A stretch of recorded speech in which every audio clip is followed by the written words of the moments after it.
rain hammered down like it wanted to wash her whole life away. But she kept walking, one heavy step after another, through the thick mud that sucked at her old shoes. Her name was Lila, and this was the day she decided she would never run again. After miles of cold, wet road, Lila finally saw it, an old wooden gate hanging crooked on its posts. Behind it stood a quiet farm with a small house, a big barn, and fields that looked tired from years of hard work. Her clothes were soaked through. Her small bag felt like it weighed 100 pounds. Inside were 2 shirts, some bread, and memories she wished she could burn. Her body ached. Her heart felt broken into tiny pieces. But she had nowhere else to go. She pushed the gate open with shaking hands. A tall man stepped out from the barn. He wore a worn cowboy hat, a dirty jacket, and boots covered in mud. His face was hard, like stone. His eyes were sharp and careful. This was Caleb, the farmer who lived alone. He did not smile. He did not speak at first. He just looked at her like he was reading every secret she carried. "I need work," Lila said, her voice small against the rain. "Any work. I can clean, carry water, fix fences, anything. Just give me a place to sleep. Even the barn is fine. Please." Caleb stared at her for a long time. Rain dripped from his hat. He saw the fear in her eyes, the way her shoulders curved like she was ready to run. He did not trust strangers. People who came here always had a reason, a bad reason, and those reasons had a way of coming back. After a long silence, he spoke. His voice was low and rough. "You can stay in the barn, but there are rules. You work every day, no questions. You break the rules, you leave the same day. And remember this, girl, the past always comes back. Always." Lila nodded fast. "I understand. Thank you." That first night she lay on a thin blanket in the corner of the barn. The rain beat on the roof. She cried quietly into her sleeve. For the first time in years she felt a tiny bit safe, but the fear still sat heavy in her chest.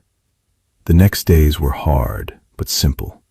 She woke before the sun, carried heavy buckets of water, cleaned the barn, pulled weeds in the fields, and fed the chickens. Her hands blistered, her back hurt, but she did not complain.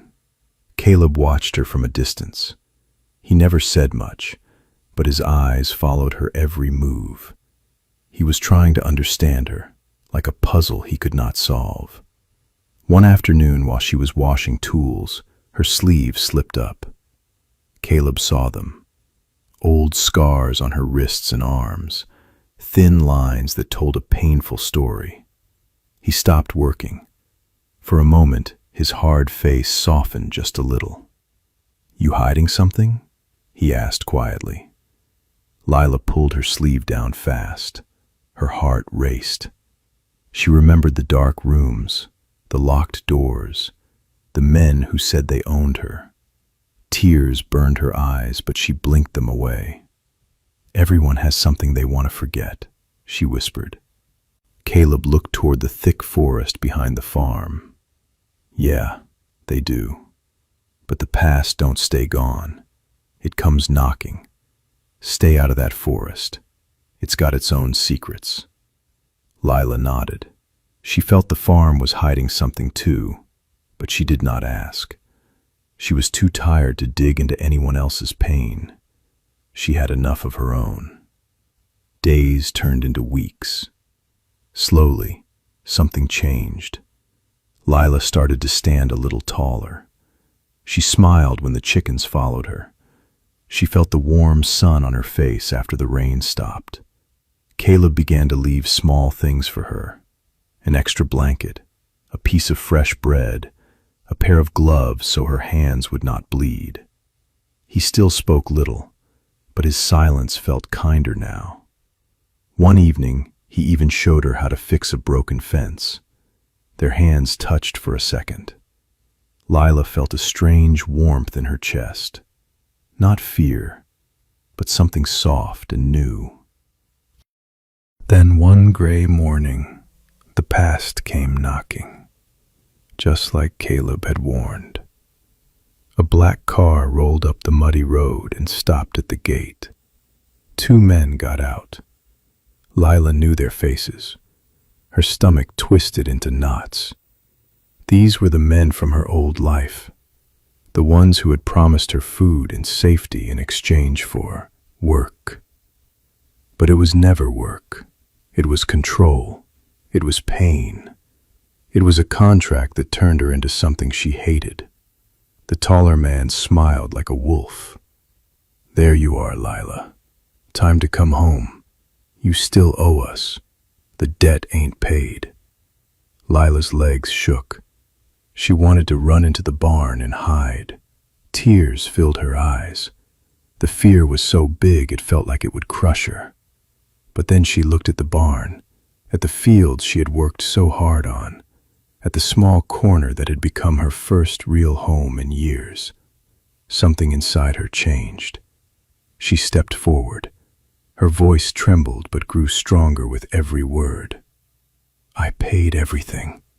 Every single thing you took from me. I'm not yours anymore. I'm staying here. This is my life now." The men laughed.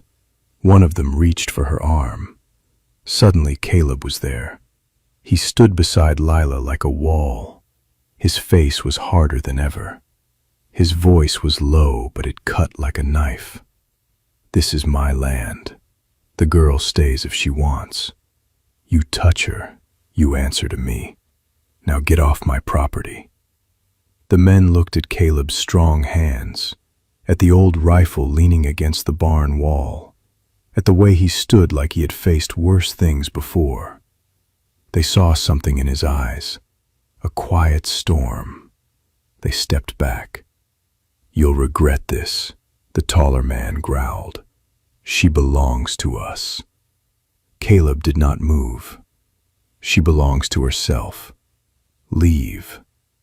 The men cursed and climbed back into their car. The engine roared and they drove away, tires spinning mud behind them. Lila stood there shaking. Tears rolled down her cheeks, but this time they were different. Not just fear, relief. She had not run. She had stood.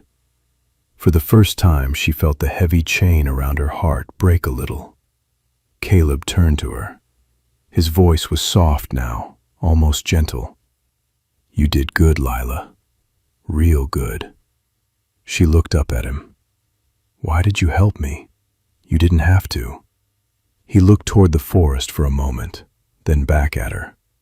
"Because I know what it feels like to run from something. And because this farm, it needs someone who wants to stay." In the quiet after the car disappeared, something beautiful happened. Lila smiled through her tears. Caleb put a hand on her shoulder, just for a second, and she did not flinch. That small touch felt like the first warm ray of sun after a long, cold night. From that day, everything changed. The barn was still her room, but it felt like home now. She planted flowers near the gate. Caleb taught her how to ride the old horse. In the evenings, they sat on the porch and talked. Not much, but enough. He told her a little about his own scars. She told him pieces of her story. The past was still there, like a shadow in the corner, but it no longer owned her. The farm was no longer just a hiding place. It became a new beginning. The mud on the roads dried. The rain stopped. And in the quiet mornings, Lila woke up without that heavy weight in her chest. She was not completely free from her old life, but she had learned how to face it. She had learned how to stand. And every time she looked at Caleb working in the fields, she felt something growing in her heart. Something warm, strong, and full of hope. For the first time in many years, Lila was not just surviving, she was living. Thank you so much for watching this story all the way till the end. If you enjoyed it, please hit the like button and share it with your friends. It really helps us a lot.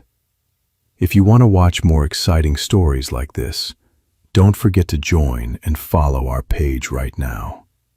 And if this story touched your heart, please send some stars. Every single star gives us huge motivation to keep creating more amazing videos for you. See you in the next story. Take care of you, friends. Take care.